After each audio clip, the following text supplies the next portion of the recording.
Now that the Oblivion remake is out, if you're new to the lore of the Elder Scrolls, here's a quick lore dump for you on my favorite Daedric prince, Sheogorath. Sheogorath is the Daedric prince of madness and insanity and the like, and he usually shows up as an old man dressed in really colorful attire. Although he interacts a lot with mortals, he's like clinically insane, full on, is wildly unpredictable. He has a very strong love of cheeses, which comes into play a lot during Oblivion. Worship of him is pretty taboo, but in some Dunmer cultures, he used to be worshipped before it was kind of outlawed, and he's believed to be someone who tests the Dunmer for psychological weakness. Now here's the thing, and we're gonna get into spoilers for a bit here for the Shivering Isles DLC, but a long time ago, another Daedric prince was considered to be one of the most powerful in existence. His name was Jiggalag, and he was considered the Daedric Prince of Order. And it was thought that he was the only one who actually knew himself and his own purpose, and the other Daedric princes didn't really have that full grasp of themselves, and so they weren't as powerful by comparison. Now Jiggalag, because he was so powerful, the other Daedric princes feared him, and they basically cursed him to live in insanity and become a Daedric prince of everything that was the opposite of what he stood for and what he believed in, which is when he became Sheogorath, the Prince of Madness. So the two are functionally one and the same, but luckily for Jiggalag, once every era, so about once every 1,000 years or so, he's allowed to roam the world again.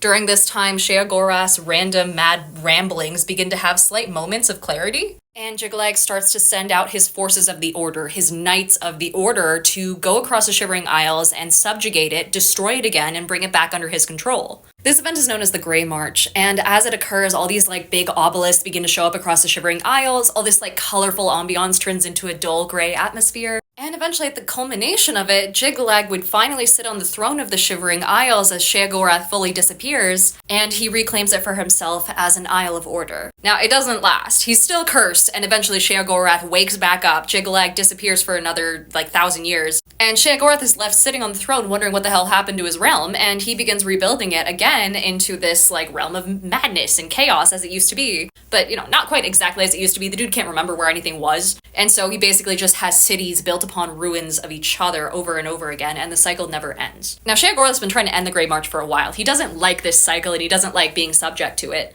which is exactly what the hero Kvatch does during the Shivering Isles DLC in Oblivion, which allows you, as the player character, to become the next Sheogorath after defeating Jiggalag in battle, which frees Jiggalag to wander off into the abyss, become the Daedric prince he once was, but right before leaving he crowns you the new Prince of Madness. Sheogorath has a lot of Daedric artifacts devoted to him, and a lot more than most Daedric princes do, I think. The most famous one is the Wabbajack, which basically if you use it on someone it does some random effect on them and it usually turns them into something else. It's believed that once you have a hold of this thing you start to lose your mind a little bit, which is how we believe that the hero of Kvatch, who becomes Sheogorath in the 4th game, then as Sheogorath meets with the last Dragonborn in Skyrim and doesn't seem to remember who they once were.